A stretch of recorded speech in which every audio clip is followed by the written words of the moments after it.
Shalom teman-teman. Hari ini kita akan membahas mengenai perlindungan yang menyeluruh.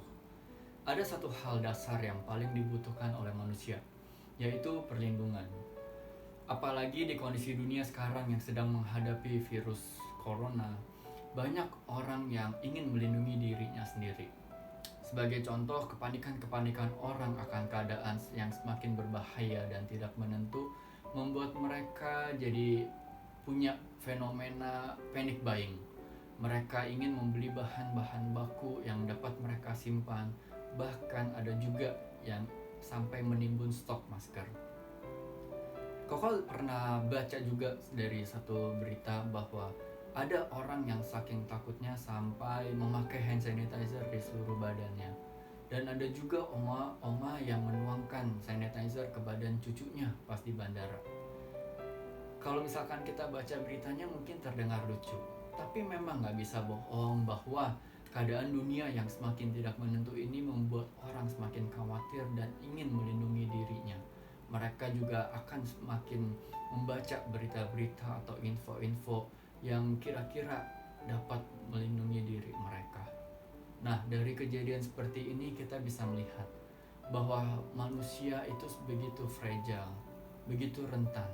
Mereka takut dan cemas akan banyak hal dan mereka mencari perlindungan-perlindungan yang dapat melindungi diri mereka. Lalu sebenarnya apa sih Kak perlindungan itu? Dan kalau misalkan kata orang kita kan anak Tuhan, pasti akan mendapatkan perlindungan dari Tuhan. Perlindungan macam seperti apa sih Kak yang Tuhan berikan ke anak-anaknya? Nah, secara umum pengertian perlindungan adalah mendapatkan rasa aman dan nyaman, mulai dari sakit penyakit, bisa dari bencana alam, dari ekonomi, dan lainnya. Pokoknya setiap manusia ingin untuk mempunyai perlindungan menyeluruh, kalau bisa terlindungi dari apapun juga.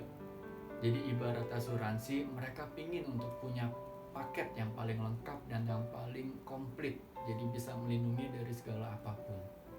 Nah, cuman pertanyaannya, apakah Tuhan ingin memberikan dan ia memberikan perlindungan menyeluruh kepada kita agar terhindar dari seluruh bahaya? Kita harus mengerti dulu apa yang maksud perlindungan versi Tuhan, bukan menurut versi manusia. Dalam Matius 16 ayat 26, Tuhan berkata, "Apa gunanya seorang memperoleh seluruh dunia tetapi kehilangan nyawanya?" Ternyata bisa kita pahami bahwa hal yang paling berharga menurut Tuhan dari manusia adalah nyawanya atau jiwanya. Dan inilah perlindungan yang ingin Tuhan lindungi. Dan inilah perlindungan sejati menurut Tuhan. Jadi coba dibayangkan seperti ini teman-teman. Misalkan ada seorang yang sangat kaya raya, tapi memiliki sifat dan karakter yang sangat buruk. Ia suka menindas orang, ia suka marah-marah, ia suka agar orang lain susah, ia pelit dan lainnya. Tiba-tiba datang bencana seperti sakit penyakit seperti ini. Dan dia berdoa kepada Tuhan agar dia dilindungi, agar dia tidak sakit, agar dia dihindarkan dari semua ini. Dan dia juga berdoa agar harta-hartanya juga terlindungi. Jikalau Tuhan mengabulkan permintaan doa orang tersebut, besar kemungkinan dia akan tetap memiliki karakter yang buruk. Dan akhirnya ketika satu saat dia meninggal, dia akan masuk neraka. Nah, lain ceritanya kalau Tuhan sayang kepada dia. Tuhan justru mungkin akan mengizinkan hal-hal buruk seperti sakit terjadi dalam hidup dia, agar dia bisa sadar dan dia bisa melihat bahwa kehidupan manusia itu begitu rentan dan harta tidak bisa dibawa kepada kematian. Akhirnya bisa dimungkinkan dia untuk berubah dan ketika dia meninggal dia dapat masuk ke dalam kerajaan surga. Nah, jadi bisa kita lihat bahwa perlindungan Tuhan selain dari perlindungan fisik, yang terutama adalah perlindungan jiwa dari manusia itu sendiri. Kita juga bisa belajar dari kisahnya Ayub. Ayub adalah orang yang saleh di hadapan Tuhan. Tapi Tuhan mengizinkan untuk Ayub mengalami penderitaan. Lalu apakah Tuhan gak adil? Justru itu adalah sikap kasih sayang kepada Ayub. Dengan diizinkan hal-hal yang terjadi seperti itu, Ayub malah jadi semakin cinta dan semakin menyenangkan hati Tuhan. Dia membuktikan bahwa taatnya tidak berdasarkan dari situasi atau kenyamanan yang dia punya. Hatinya tetap melekat kepada Tuhan dalam setiap kondisi. Kita harus percaya bahwa perlindungan Tuhan itu benar-benar sempurna. Kenapa? Karena bunga di padang dan burung pipit saja diberi makan. Pemeliharaan Tuhan begitu sempurna. Kita sebagai manusia lebih berharga daripada bunga di padang ataupun burung pipit. Kita mendapatkan perlindungan Tuhan yang benar-benar sempurna. Asal kita sebagai manusia, sebagai anak Tuhan, kita harus betul-betul mengasihi Tuhan dan bertanggung jawab. Buat orang yang hidupnya ingin untuk menyenangkan perasaan Tuhan, yang berarti tidak mementingkan keinginan atau perasaannya sendiri, pasti dilindungi oleh Tuhan. Kalau Tuhan udah menjaga dan melindungi kita sebagai anaknya, kita harus tetap setia kepadanya. Kita harus betul-betul hidup untuk menyukakan hati Tuhan. Tanpa kita minta, Tuhan juga pasti akan menjaga kita.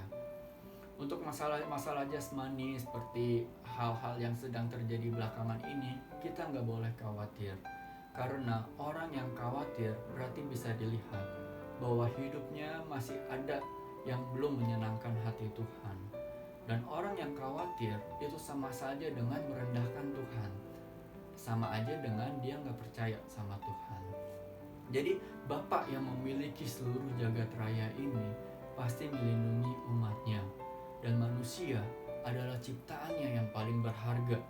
Jadi kita harus percaya bahwa Bapa melindungi setiap orang yang hidupnya juga ingin menyenangkan hati Bapa. Jadi perlindungan Tuhan atas kita itu sangat sempurna. Bahkan perlindungan Tuhan untuk kita bukan hanya di bumi, melainkan sampai kepada kerajaan Allah nanti.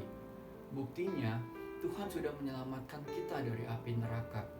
Pengorbanan Tuhan Yesus di kayu salib dan firman-Nya dan setiap hal yang terjadi seperti virus corona ini membuktikan cinta kasih Tuhan kepada kita agar kita nggak binasa di kekekalan. Jadi perlindungan Tuhan bukan hanya berbicara mengenai hal-hal fisik dan jasmani aja, tapi perlindungan Tuhan benar-benar ingin membawa manusia kepada keselamatan di kerajaan surga nanti. Ada satu hal yang harus jadi fokus untuk kita terus tanya, dan kita harus terus membayangkan dan bertanya dalam hati, kira-kira aku sudah berkenan belum di hadapan Tuhan? Kira-kira aku sudah terus menyenangkan hati Tuhan atau belum? Kalau kita menilai diri kita banyak hal yang kita rasa udah menyenangkan hati Tuhan, itu bagus. Kita harus terus mempertahankannya. Tapi jikalau masih banyak hal yang kita rasa belum menyenangkan hati Tuhan, kita harus segera berbalik dan bertobat. Jadi untuk mendapatkan perlindungan dari Tuhan itu kuncinya cuma satu, teman-teman, yaitu setia. Setia di sini bukan hanya sekedar kita menjadi umat Kristen lalu datang ke gereja memuji dan menyembah Tuhan. Enggak. Kekristenan, kesetiaan itu harus betul-betul diperjuangkan. Dengan apa? Dengan meninggalkan kebiasaan-kebiasaan dan kesenangan-kesenangan lama kita atau manusia lama kita, dan kita berubah untuk mengenakan manusia baru yang memiliki sifat buah-buah roh seperti yang ada di Galatia 5 ayat 22. Jadi perlindungan apapun dari dunia itu nggak mungkin menghindarkan manusia dari realita kematian. Kita harus ingat ini. Tapi perlindungan Tuhan dengan mengizinkan hal-hal yang mungkin menurut manusia itu nggak enak atau berbahaya, tapi demi mengubah karakter manusia itu sendiri agar dia bisa layak masuk kerajaan surga, itu adalah perlindungan sejati yang Tuhan inginkan. Jadi kalau misalkan jiwa kita udah selamat, artinya kita udah hidup untuk menyenangkan Tuhan. Gak ada satu hal pun yang akan membuat kita khawatir, dan gak ada hal apapun yang dapat memisahkan kita dari Tuhan. Kita akan terus dilindungi Tuhan di bumi sampai kekekalan nanti. Jadi teman-teman, yuk kita terus setia kepadanya. Kita terus menaruh hati kita melekat kepadanya agar kita bisa mengerti apa yang menjadi pikiran dan perasaannya, dan hidup kita hanya untuk menyenangkan hatinya.